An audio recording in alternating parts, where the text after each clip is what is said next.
Hello and welcome to my Hack Shack located right here in Los Angeles. My name is Johnny and I support horror. This week I watched The Rental, which happened to be Dave Franco's directorial debut. I like him in most of his movies as an actor, so I decided what the hell, let's give this one a shot. It wasn't at all what I expected, so let's talk about it, horror fam.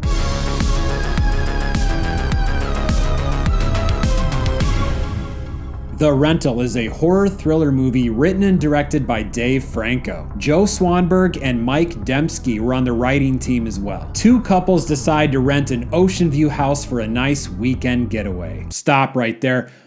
When does this scenario ever work out for anybody? Have we learned nothing? No? Nothing? Okay, back to the storyline. They meet the property owner, Taylor, who doesn't give off the most friendly of vibes, but they get the keys anyway and settle in for a nice relaxing weekend.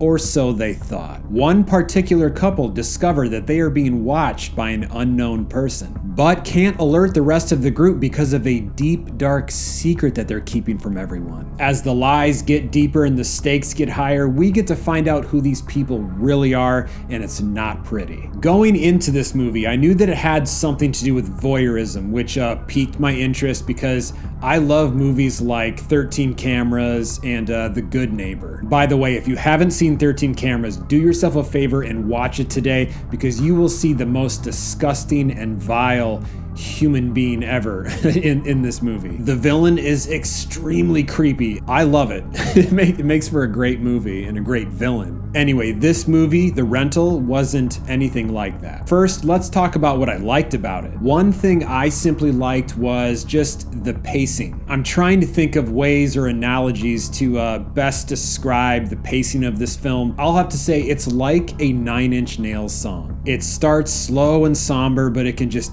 build and build and build and build and build until it just becomes this loud mess. I love Nine Inch Nails, by the way. Or you could say the pacing of this movie is like a big ass firecracker with a long green fuse. Having grown up in the Midwest, I do know a thing or two about blowing shit up. Green fuses on M80s or M1000s or mortar shells or whatever you use to celebrate 4th of July. I know, I'm that guy that likes to blow up shit. Those give you that really slow burn to give you time to back up before the thing explodes. Yes, it's just like the pace in this movie. The very slow burn. You get that anticipation of what's to come, and that's the explosion at the end. The ending of this movie was a little bit anticlimactic. I didn't get that boom that I wanted, but I thought the slow build pace was very thorough. I know a lot of people like this movie. I haven't read a lot of big reviews yet because I like to come up with my own opinions first. But for the majority of the tweets I've seen in the horror community, I've found that people really enjoyed this one. One thing I didn't care for is that it didn't feel like a horror movie to me. To be fair, this was marketed as a horror thriller movie, but in my opinion, with the exception of the third act, this was more of just a straight up thriller drama. And we could argue until we're blue in the face about the subgenres of horror and how this is actually a horror movie. I'm just telling you, that's how I felt. Most of the conflicts in this movie just came between our main characters. I would have liked to seen our killer or protagonist developed a lot more. And it's that third act where this thriller drama changes tone and goes into just a full-blown horror movie. I think if they just would have gone full-blown thriller drama the entire movie and kept our antagonist at bay the whole time, I might have liked it better. Even though the first 40 minutes of this movie is all character building, it is intriguing because you have two sets of couples, most dealing with certain insecurities, and you have two characters that are keeping a big secret. Yes, they both sit on a throne of lies, and throughout these 40 minutes, we're really getting to know these people, and we know that if one of these big secrets gets out,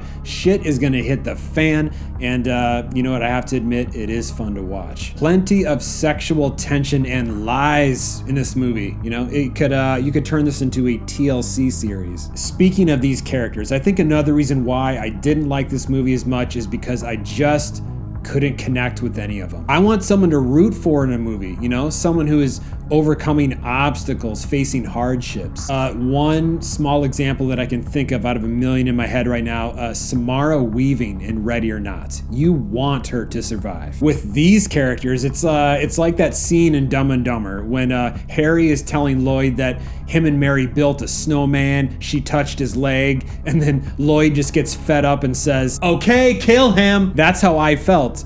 You know what though? The acting was good. It was really good. I didn't have a dog in the fight. It's at that 40-minute mark where we finally get some creepiness. Something gets discovered. And what's great about this thing getting discovered is that not everyone can know about it, because two of these sneaky snake characters have heavy secrets. So this thing that they find is just another thing they try and keep under wraps. It's around the 55-minute mark when things really start to get rolling. A pretty big incident happens, but while our characters are off camera tending to something, we get to witness something that the characters don't. So it's this whole situation where the characters think A happens, but the audience knows that B really happened. And please excuse me being all cryptic, I just don't want to give any spoilers away. Shortly after this incident is where all the lies begin to surface, tension builds, and our antagonist finally emerges. If you're looking for a true blue horror film, maybe this one isn't exactly for you, but I still say try it out. If you take away anything from this video, just know that I thought it was a decent thriller drama movie. And you might say to me, hey Johnny, I just watched this. You're full of shit, dude. You have no idea what you're talking about. This is horror. And then I'd say, be nice. Awesome. That's exactly what I want. I want you to decide for yourself. And on that note, I'm going to let you go for now, horror fam. I just wanted to say thank you so much for watching my video, watching all of my videos. If you haven't hit that subscribe button yet, I hope you do so now, and give this video a thumbs up if you liked it. And let's be friends to the end, people. You know you can follow me on Instagram and Twitter at The Horror Hack. Once again, my name is Johnny. Keep supporting horror, and this has been one hack of a show.